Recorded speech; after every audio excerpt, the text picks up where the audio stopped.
is Team 9, and our project is called Engi-Gearing Fountain. I'm Zach. Connor. I'm Chase.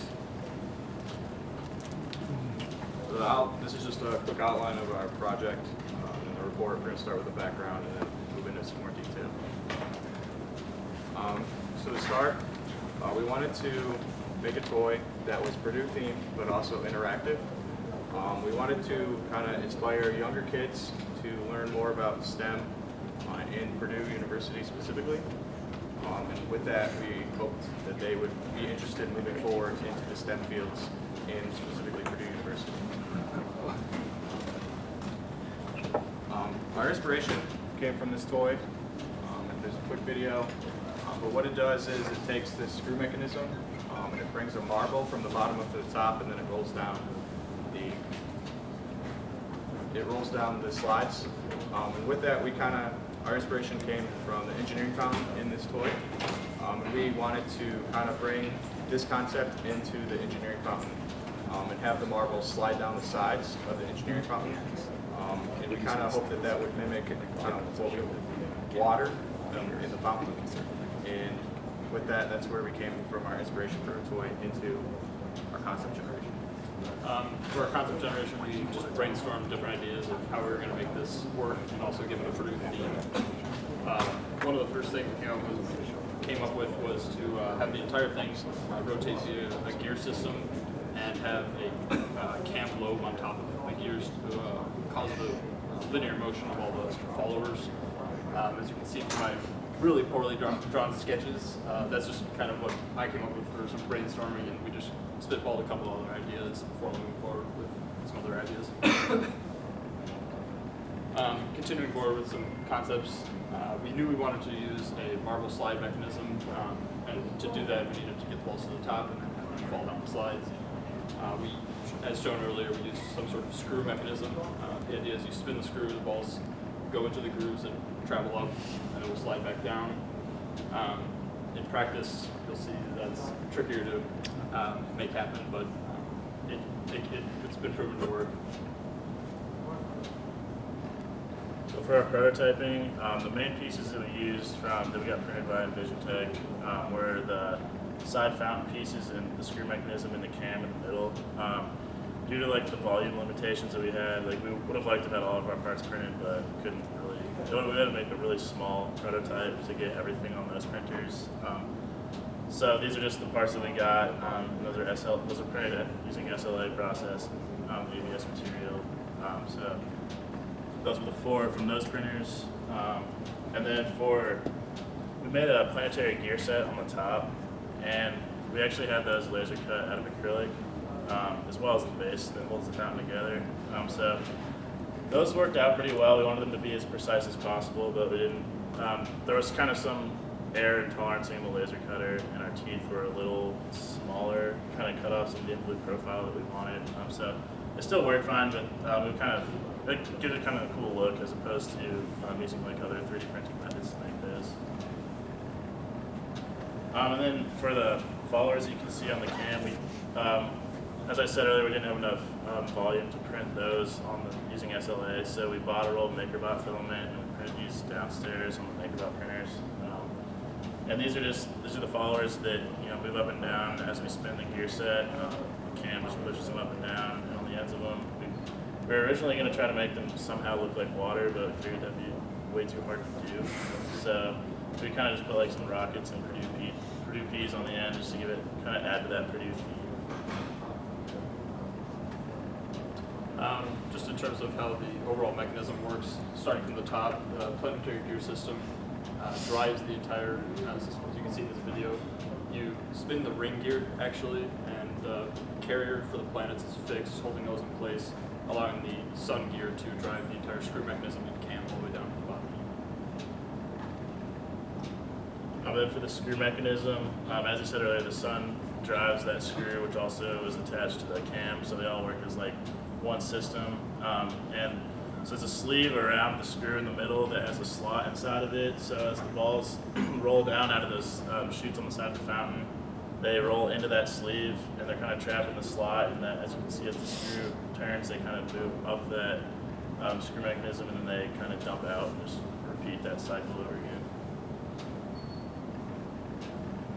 The last mechanism is our cam follower mechanism.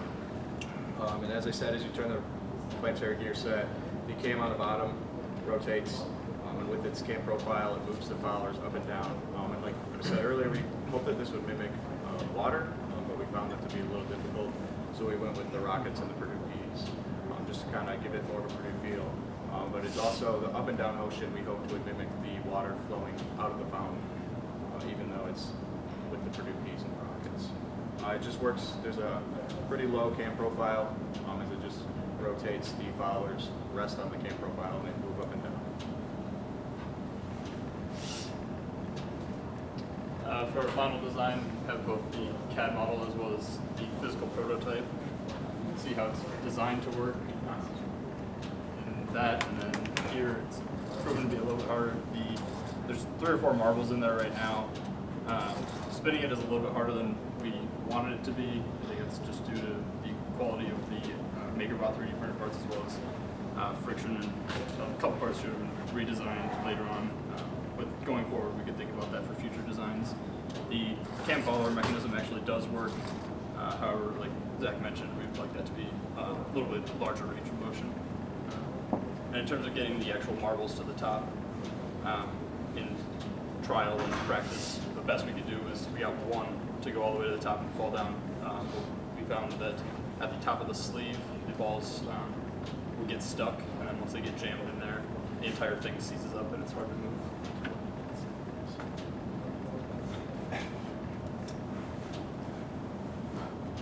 The video is basically the same thing. That was one of our first test runs of just trying to get it to work.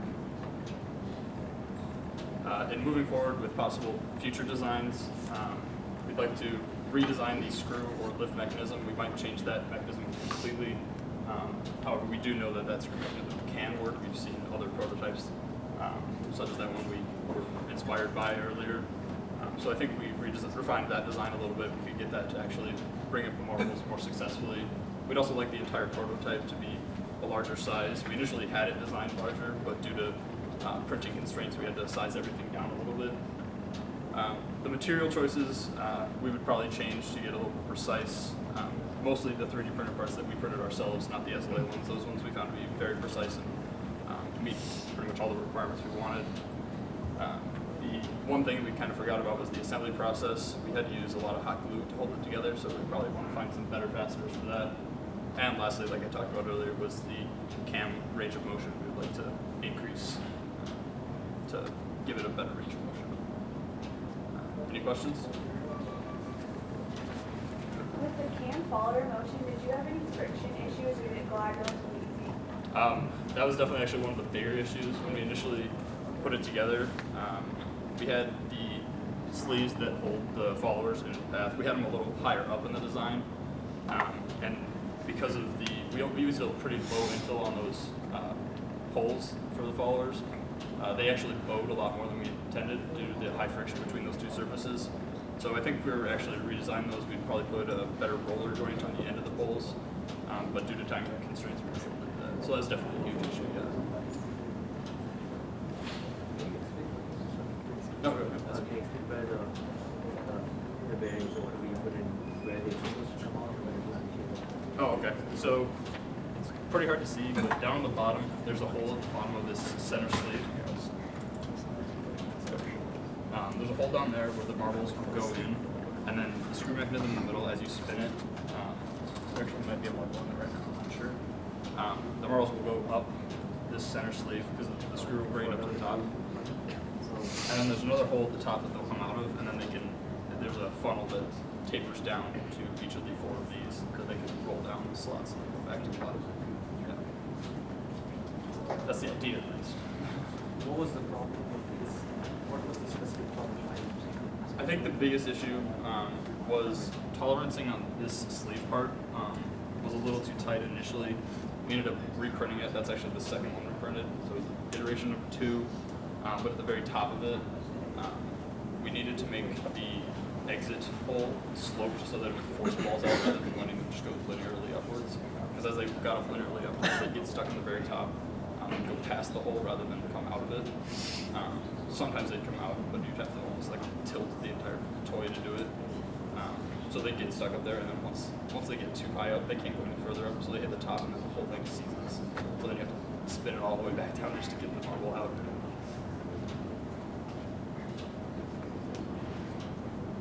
Any other questions? Okay, thank you.